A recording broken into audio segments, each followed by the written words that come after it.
Grace means nothing to a whole lot of people.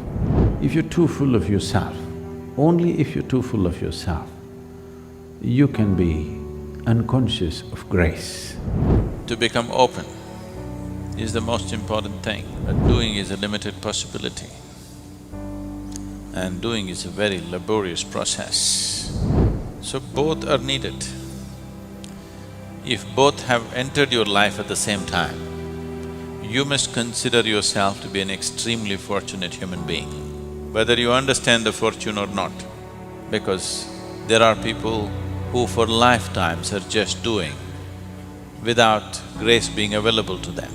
So grace is not about fulfilling your plan, grace is about fulfilling life's plan for you.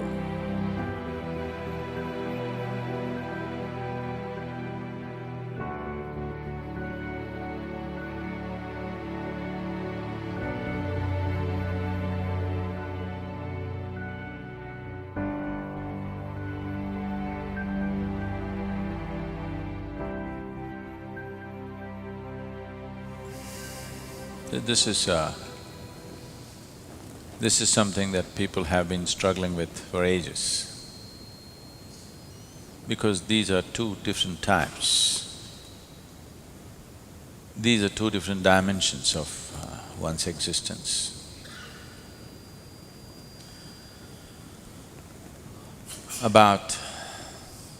These two dimensions are about doing something, making something happen, and allowing something to happen to you. These are two different aspects. So now the question is, which is more, which is less? Can I do it all? Or there's nothing I can do, I have to just allow it? If you are capable of just allowing it, that would be very good for you. But if you are the kind who just allows things to happen to you, do not expect people around you to understand anything about you, because they will not understand. People around you cannot understand what it means to allow. Doing is something that they understand, but doing is a limited possibility, and doing is a very laborious process. It's like, if I want to bake bread, how much of it do you do?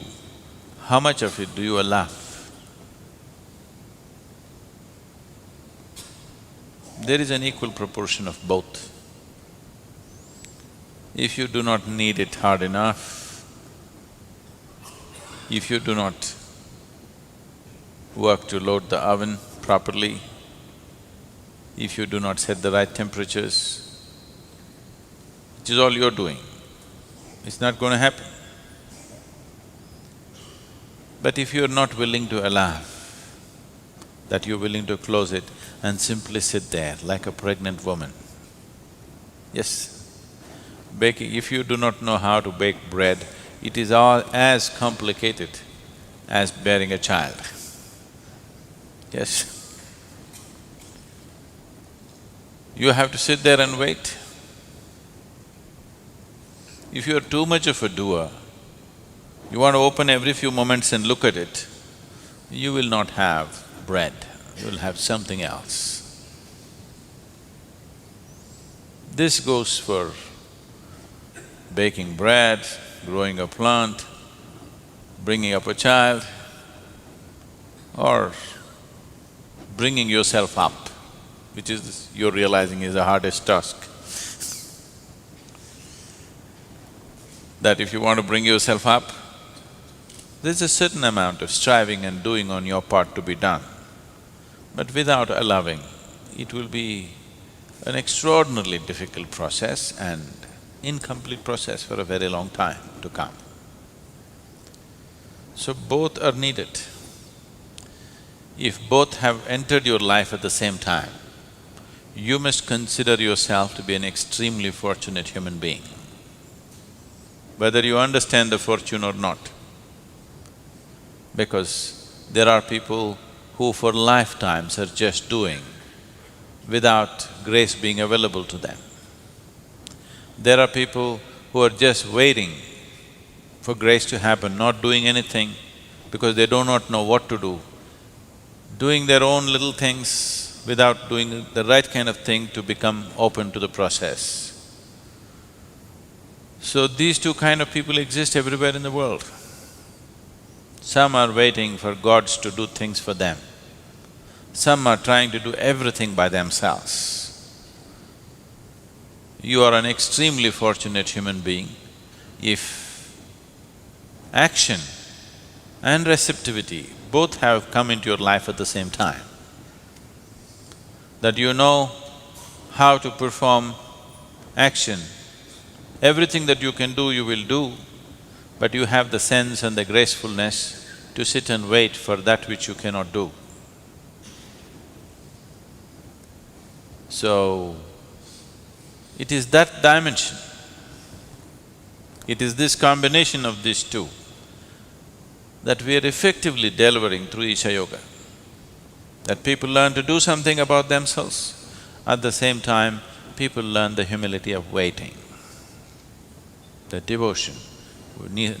Devotion is needed, otherwise one cannot wait. If you do not look up to something, you cannot wait. So to be able to do everything that's needed, having the necessary tools and the empowerment to do things about your life, at the same time having the necessary sense and grace to wait and be able to receive, both these things need to happen. So if the question is pushed a little further, the question could be, can't I do it myself? Or the next question could be, will you write a self-help book, get yourself enlightened?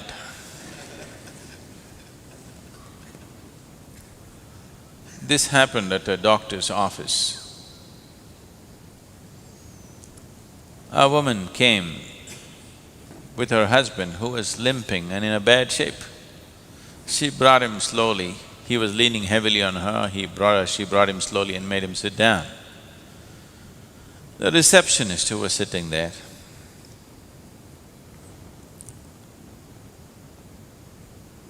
being sympathetic to the situation, said to the woman who brought this man, arthritis with complications?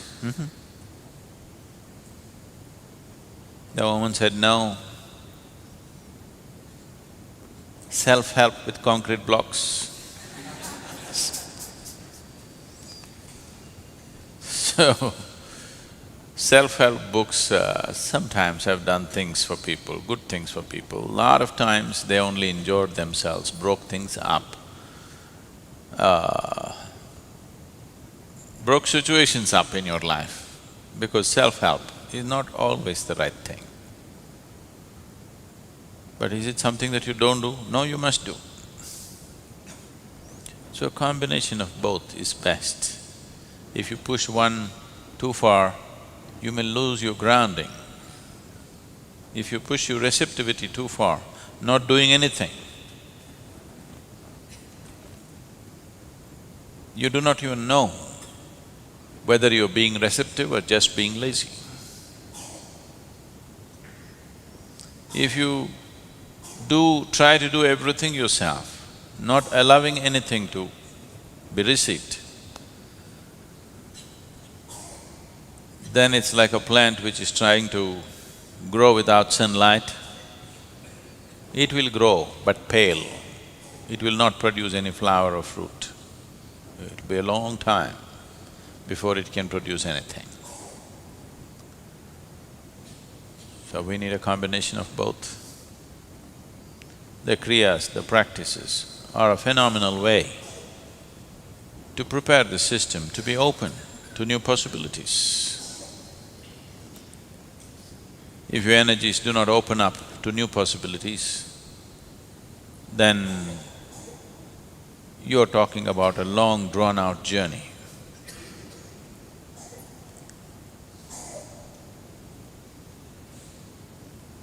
To become open is the most important thing. So just believing that I'm open and not doing anything about it is no good. There are lots of very open people, if you say one word, tomorrow they'll be gone. They believe they're very open. Even me, if I make as much as one comment about them, tomorrow they'll be gone. That open they are. So openness has to be tested with your commitment of time and effort. How open you are, you have to prove every day to yourself and to the existence. By every day putting in that much, I'm this open, I'm willing to give my this much of time and commitment, I'm that open. So your sadhana is a tool for opening you up and also a test for your openness, both ways. So these are inseparable, you cannot separate them. If you separate it, it is an unrealistic separation which does not work, largely does not work. There may be a devotee who does nothing, who just sits and receives it.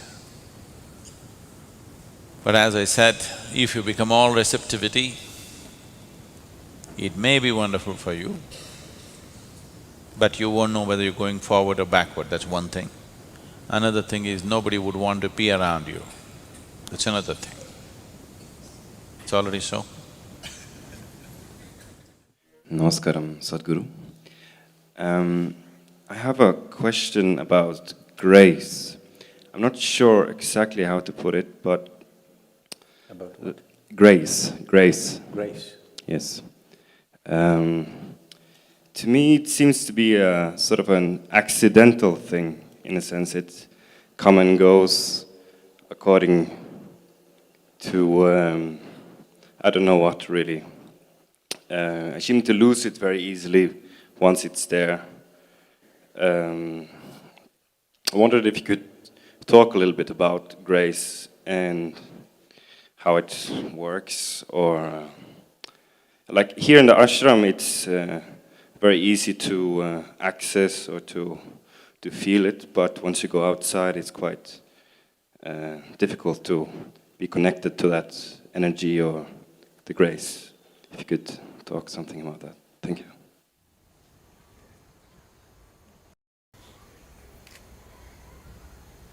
You're asking me to talk about the fragrance of this flower. How to do that? Only if you have a sensitive nose. Fantastic. Otherwise, somebody has got their nose stuffy today, means nothing. So, grace means nothing to a whole lot of people.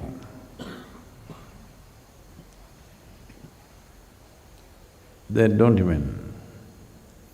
It's not that you have to think about it or you have to talk about it. It is just that if you're too full of yourself, only if you're too full of yourself, you can be unconscious of grace. In the sense, you don't even have to go to school and know about planets and solar system and galaxies and stuff. Just as a human being, if you look up, you don't know where this begins, where this ends, in the middle of nowhere. Here you are sitting on a planet spinning and… see, you're fine. Definitely not your doing, isn't it? Definitely you can't do this. Whatever is holding all this up,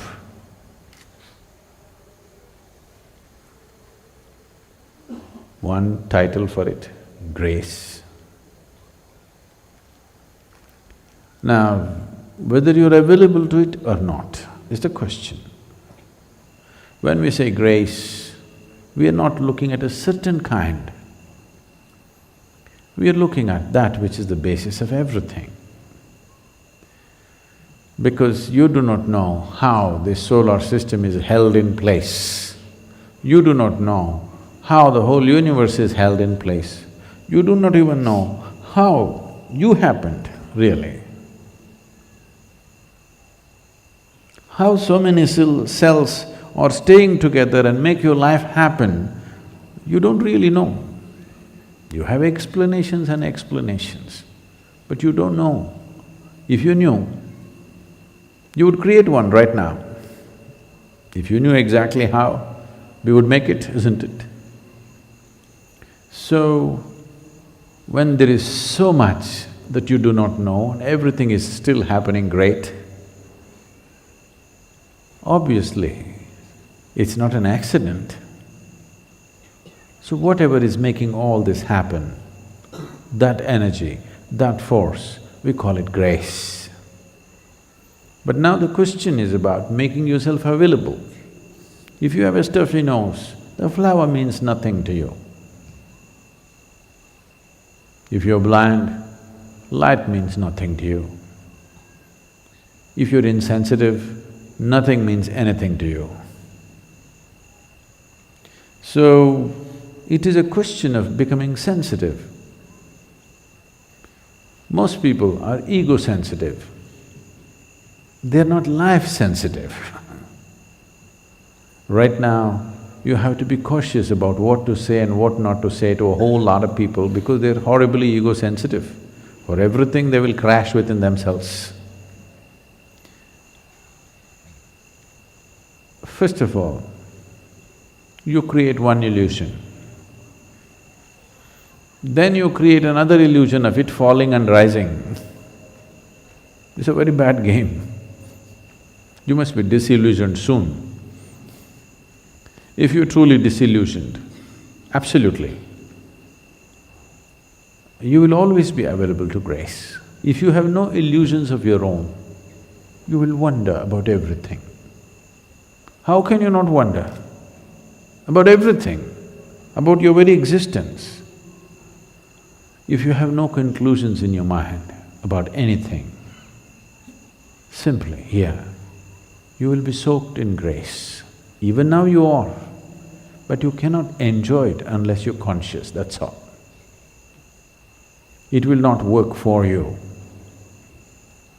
because you're not conscious. It is working for you, but still you cannot fully benefit from that. See, it is a fact, a medically established fact. If two people eat the same food, both of them will not get the same nourishment.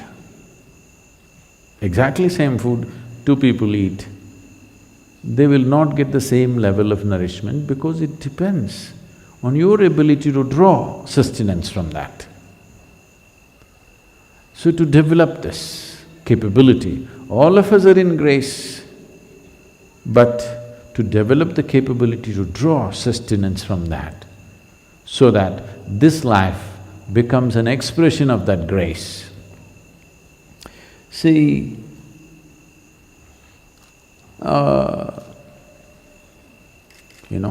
if you have smelled this flower, this is typical to southern India. Phenomenally fragrant. You think our garden department is pouring fragrance at the roots? No, they're putting filth, believe me. Yes.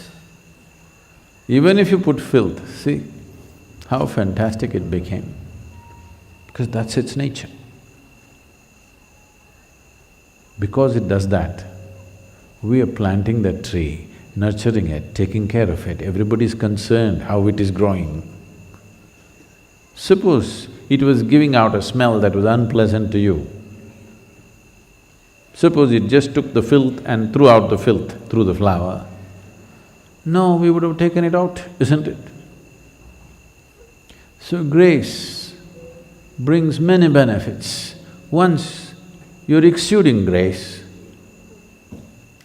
everybody wants to nurture it, everybody wants to promote it, everybody wants to be a part of it. because you're exuding grace. Now, the question is not at all about whether you're in grace or not. You are, otherwise you cannot exist. The question is only about, are you exuding grace or are you transforming this into something nasty and letting it out on everybody? Let me tell you a very well-known story in India. It's a folklore. Just about everybody in the country should know this story probably.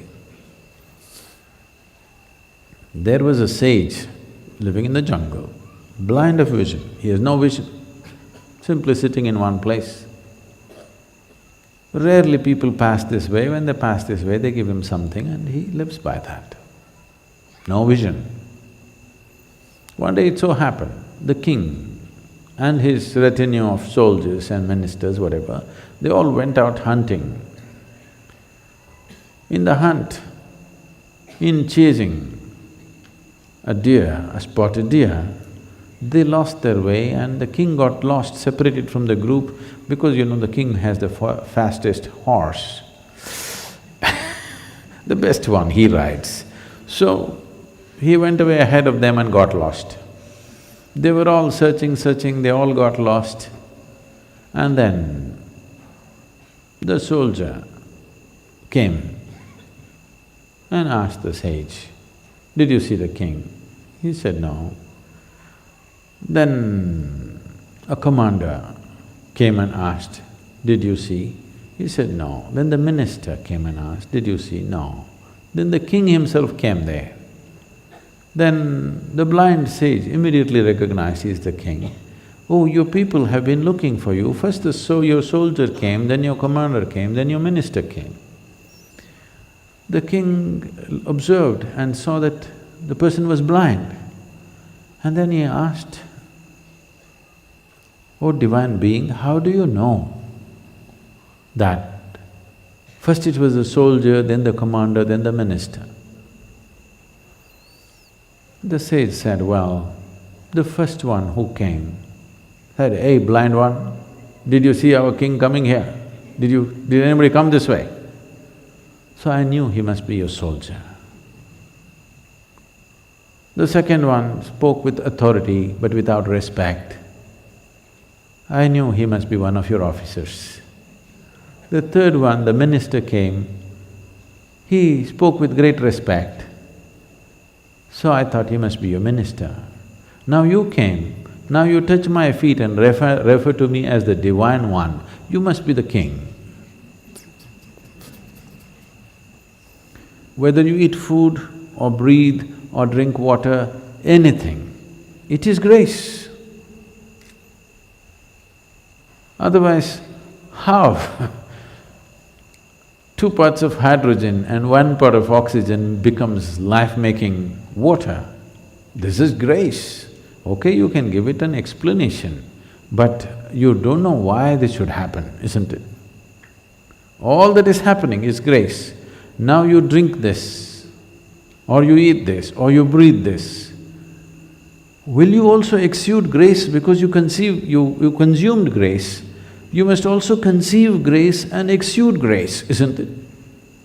But unfortunately, people take in fantastic things into themselves, turn it into nasty nonsense and lets it out.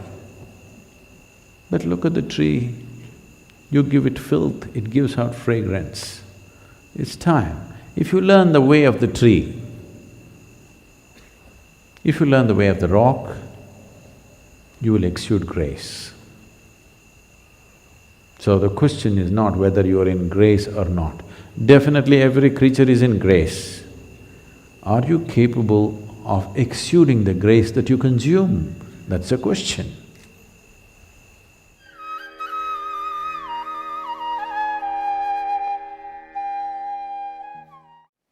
Have you noticed many times, if you're in a hotel lobby, there is a background music going on and after some time you do not know that there is music going on, unless you want to make a conversation and you find it interferes with it or something like that, otherwise it's on all the time and you do not notice it.